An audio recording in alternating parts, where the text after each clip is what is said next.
वालेकुम अस्सलाम, वंदे मातरम, भारत माता की जय। होंगे। मैं ये समझता हूँ सनी देओल जी के जो डायलॉग था उसके ऊपर हर एक ने रिएक्शन लिया, हर एक ने कहा ये देखें जी ये डायलॉग है, ये ऐसा करना चाहिए था, ऐसा बोलना चाहिए था, नहीं बोलना चाहिए था। लेकिन साथ ही साथ उसी मूवी में पाकिस्तानी जनरल का जो कैरेक्टर कर रहे हैं उन्होंने भी एक बहुत ही सख्त डायलॉग बोला। बहुत जुल्म कर लिए तुम लोगों ने हिंदुस्तान में मुसलमान भाइयों पर, हम उन्हें आजादी दिलाएंगे। क्या कहेंगी मैम आप इसके ऊपर? मतलब इस डायलॉग की तो किसी ने बात ही नहीं की।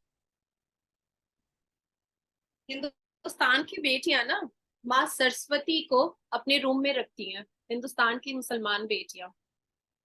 जबरदस्त। ठीक है, अब मैं आपको ये बताना चाहती हूँ कि इंडिया में 3 लाख एक्टिव मस्जिदें हैं।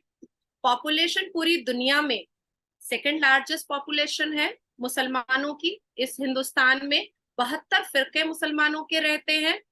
माइनॉरिटी अफेयर जो गवर्नमेंट का मिनिस्ट्री है उसके रिपोर्ट के हिसाब से, ministry of minority affair report के हिसाब से 24,010 मदरसे हैं जो गवर्नमेंट अफिलिएटेड है। 4,878 मदरसे हैं जो अनरिकॉग्नाइज है, जिसको रिकॉग्नाइज करने के लिए पेपर्स जमा हो चुके हैं। 20,000 जमायतुल उलमाए हिंद देवबंदी मदरसे हैं।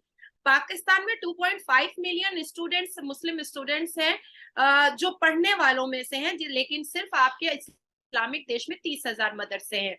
मुसलमान की पॉपुलेशन जो है वो इंडिया में 17.22 करोड़ है।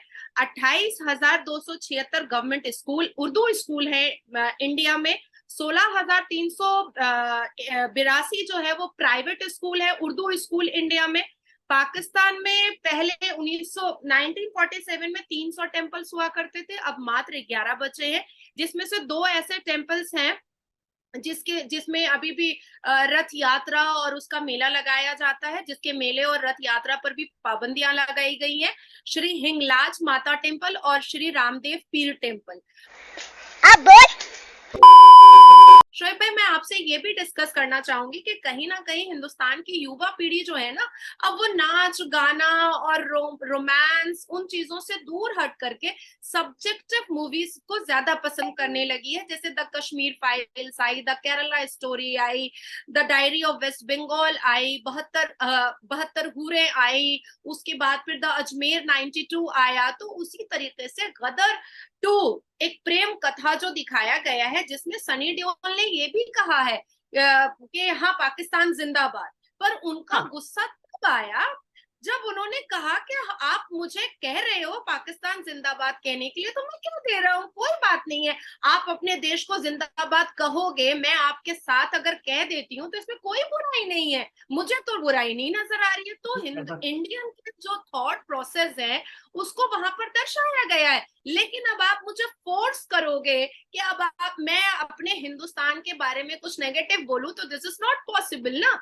बिल्कुल भी पॉसिबल नहीं है। आप सोचो कि वो अपनी धर्मपत्नी और अपने बेटे के लिए पाकिस्तान जिंदाबाद भी बोलने को तैयार है, क्योंकि एक हिंदुस्तानी के लिए उसके रिश्ते, उसके महत्वपूर्ण रिश्ते कितने इंपॉर्टेंट होते हैं कि वो अपनी अपनी पत्नी और अपने बच्चे को वापस लाने के लिए पाकिस्तान जिंदाबाद भी बोलते हैं। आज ये बोल दिया जाए कि चलो कल सुबह के सुबह जितने भी वहां पर माइनॉरिटीज है वो आ जाओ हिंदुस्तान में, तो मैं कहती हूँ कि जितने भी माइनॉरिटीज है वो सबके सब तो उठकर आएंगे, पर कहीं ना कहीं मुसलमान महिलाएं भी उठ करके आ जाएंगी। वाह मोदी जी, वाह वाह।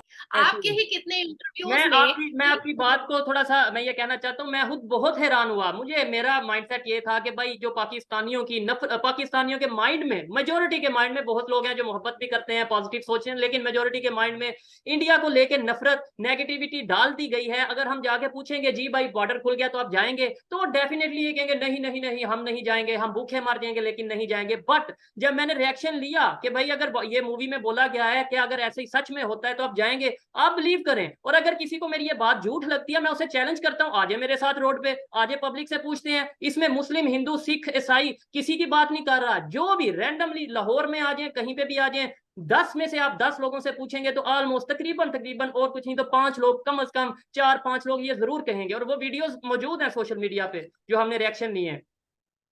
जी, मैं उसी रिएक्शंस में से मैं आपको ये बात बताना चाह रही थी कि आपने कितनी बार रिएक्शंस लिए हैं। तो उन्होंने कहा है कि भैया एक वीजा दे दो हम लोगों को, हम भी चले जाएंगे इंडिया में। ये कहा जाता है कि जब पाकिस्तान विदेशी मुल्कों में जाता है तो वहां पर उनसे मजदूरी कराई जाती है, पर इंडियन जब विदेशी मुल्क जाते हैं तो वो इंजीनियर होते हैं, वो डॉक्टर होते हैं, वो बड़े बड़े पोस्ट पर बैठते हैं।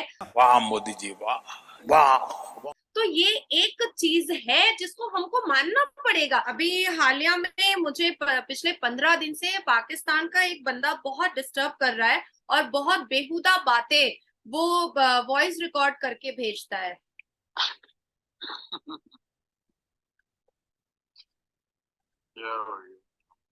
मतलब बहुत बेहुदा बातें हैं, यहाँ पे बैठा हूँ, ठीक है ना। ठीक है, मतलब बहुत मैं समझ बेहुदा गया इस बातें चीज़ को। और तब और ये भी मतलब मैं आपको आप क्लियर करता चलूं कि आपकी वीडियोस पाकिस्तान में बहुत ज्यादा वायरल रहती हैं, खास तौर पे जो हमारे साथ हमारे चैनल पे एक दो आपने इंटरव्यू दिए। मुझे अक्सर लोगों ने बोला कि यार वो इंडिया से जो मुस्लिम लड़की है कंफर्म करो, क्या वो वाकई मुस्लिम है, क्या कोई वो मतलब किसी और कम्युनिटी से ना हो, और वो मुस्लिम का होने का ये इस तरीके से लिबास पहन के या बात करके जो पाकिस्तान को या इस्लाम का इमेज खराब कर रही है। तो मैं उसके ऊपर मैं उन्हें ये कहता हूँ, आपसे भी आज रिक्वेस्ट करता हूँ कि अगर लेट्स सपोज मुझे कोई कहता है कि भाई मुझे बिठाएं नाजिया इलाही खान साहिबा के साथ, तो क्या हम आपको मैंने तो उन्हें ये कहता हूँ कि भाई यार मैं आपको बिठाऊंगा ऑनलाइन, आप भी आए, नाजिया जी भी आएंगी, जो आपको गिला शिकवा हुआ करिएगा, डिबेट है ना दोनों साइड से। देखिए, ऐसा नहीं है कि सिर्फ पाकिस्तान के मुसलमान ये बात कह रहे हैं, हमारे हिंदुस्तान के मुसलमान भी मुझे बहुत अब्यूज करते हैं। बट क्या है, हमने कुरान में पढ़ा है इन अल्लाह मा साबिरीन, हम सब्र कर लेते हैं। और हम जैसी पढ़ी लिखी लड़कियां, आज देखिए बहुत सारी लेडी यूट्यूबर्स है जो आपके वहां पर निकलती है, तो उनको भी बहुत सारी बातें बोली जाती हैं। कई लोगों से मेरी इंटरेक्शन होती है, बात होती है, तो उनको भी बहुत गंदी गंदी बातें बोली जाती हैं। तो हमारे समाज में, चाहे वो हिंदुस्तान के मुसलमान हो चाहे वो पाकिस्तान के मुसलमान हो, कहीं ना कहीं एक चीजें अटकी हुई हैं कि औरत को बिल्कुल डिप्राइव होकर के घर में रहना है, औरतें वोकल नहीं हो सकती, औरतें बहुत हाईली एडुकेटेड नहीं हो सकती, जिसका नतीजा ये है। और मैं शोएब भाई आपको पूरी खुली छूट दे रही हूँ, जिस किसी को भी मेरे साथ डिबेट में आपके चैनल पर बैठना है, मैं उनको स्वागत करती हूँ कि लेकिन एक ही शर्त होगा कि पूरे तथ्य के साथ बैठेंगे। ये नहीं कि भाई हाँ जन्नत में 72 वर्जिन हो रहे होती हैं और मुझे मानना पड़ेगा, ये तो कभी नहीं हो पाएगा।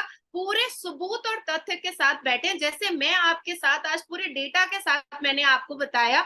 और देखिए, मैंने मिनिस्ट्री ऑफ माइनॉरिटी अफेयर का डेटा आपको निकाल करके दिया है कि देखिए यहाँ पर हिंदुस्तान में कितने उर्दू स्कूल हैं, कितने इस्लामिक स्कूल हैं, कितने मदरसे हैं। तो ऐसे सबूतों के साथ अगर कोई मेरे साथ बैठना चाहता है तो एक बार नहीं 1 लाख बार मैं बैठने को तैयार हूँ।